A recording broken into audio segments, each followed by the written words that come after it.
वेद माता गायत्री की जय हो।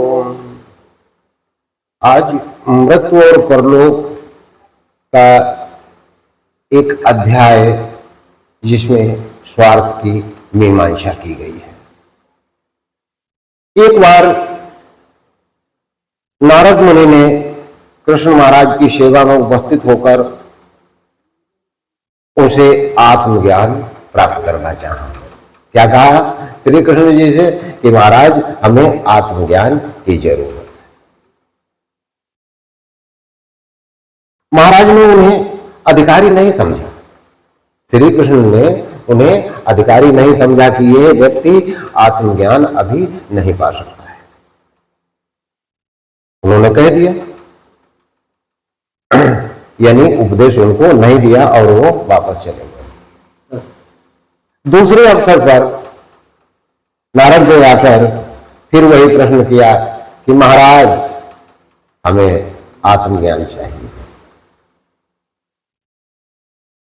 श्री कृष्ण महाराज ने उत्तर देकर नारद से कहा कि चलो कहीं भ्रमण करते हैं। उस बात का आत्मज्ञान का उत्तर न दे करके भ्रमण के लिए कह दिया कि चलो भ्रमण करते हैं। नारद प्रसन्नता से तैयार हो गए कि चलो महाराज।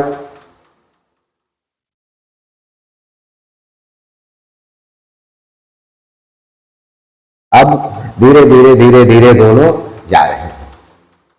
आगे जाकर के क्या देखते हैं कि एक ग्राम गांव। कृष्ण ने नारद से कहा कि जाओ इस ग्राम से पीने का पानी लेकर के आओ। पीने के पानी की आवश्यकता है, लेकर के आओ। नारद चल दिए। जाते जाते गांव में पहुंचे तो एक कुएं पर कुछ औरतें जल भर रही। नारद ने जाकर के उनसे कहा कि हमें जल की आवश्यकता है, आप जल दे दीजिए। तो एक लड़की ने प्रसन्नता पूर्वक उन्हें जल दे दिया। जल दे दिया, लेकिन नारद जल लेकर के वहीं पर खड़े रहे। लड़की अपना जल लेकर के धीरे धीरे अपने घर की तरफ चली। तो नारद भी धीरे धीरे धीरे धीरे चलते चलते उसके दरवाजे तक पहुंच गए। उस लड़की का पिता मौजूद नहीं था। तो उस लड़की ने सोचा कि हो सकता है ये संत भूखे हो तो इन्हें भिक्षा दे दी जाए। तो वो भिक्षा लेने के लिए अंदर गई थी। तब तक उसके पिताजी आ गए। तो उन्होंने कहा कि महाराज भोजन की व्यवस्था करवाई, खिलाया पिलाया। धीरे धीरे बात चलते चलते चलते चलते जब बात देखी कि हमारे पक्ष में होने लगी है, तो उन्होंने धीरे से उस लड़की के पिता से कहा कि आपकी कन्या से हम विवाह करना चाहते हैं। तो उन्होंने भी सोचा कि घर बैठे ही वर मिल गया और बहुत अच्छा वर है। नारद जैसा ज्ञानी पुरुष। तो उन्होंने उनकी शादी करने के कुछ दिन ही बीते थे कि उस बुजुर्ग का स्वर्गवास हो गया। स्वर्गवास हो गया, वो तो चले गए। अब जो घर था अब वो इनका निजी हो गया। वहां रहने लगे उस लड़की के साथ में। धीरे धीरे समय आने पर पुत्र प्राप्ति हुई। बहुत प्रसन्नता हुई दोनों को। धीरे धीरे चल करके आगे और एक पुत्र पैदा हुआ तो और ज्यादा प्रसन्नता हुई। प्रभु की कृपा से धीरे धीरे धीरे धीरे 3 पुत्र हुए। 3 पुत्र हो गए।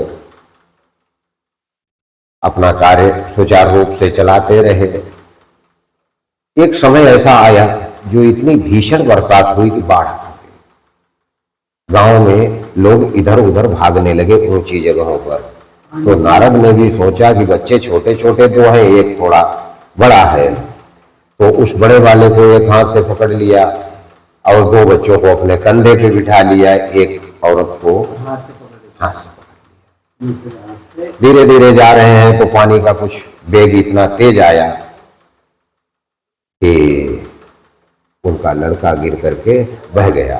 अब वो हाथ भी नहीं छोड़ सकते हैं कि एक हाथ में उनका एक पुत्र है और एक हाथ में औरत है। और आगे बढ़े तो दूसरा लड़का भी चला गया।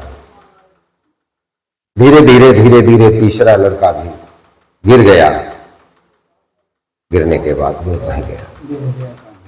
अब दो लोग रह गए। सोच रहे हैं कि हम दोनों लोग तो सुरक्षित हैं, लेकिन कुछ ईश्वर की कृपा ऐसी हुई कि फिर एक बार उफान बढ़ा, औरत भी हाथ से छूट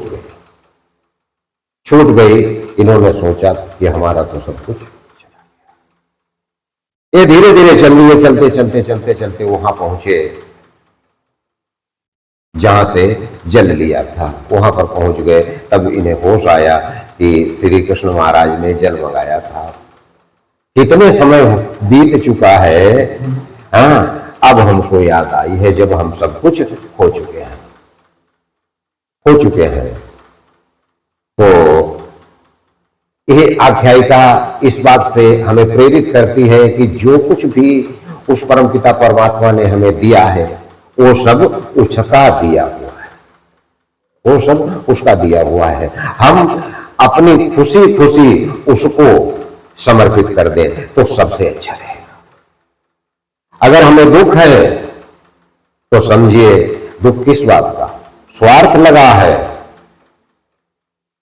ममता लगी है, इसीलिए तो दुख है। दुख का मूल कारण यही है।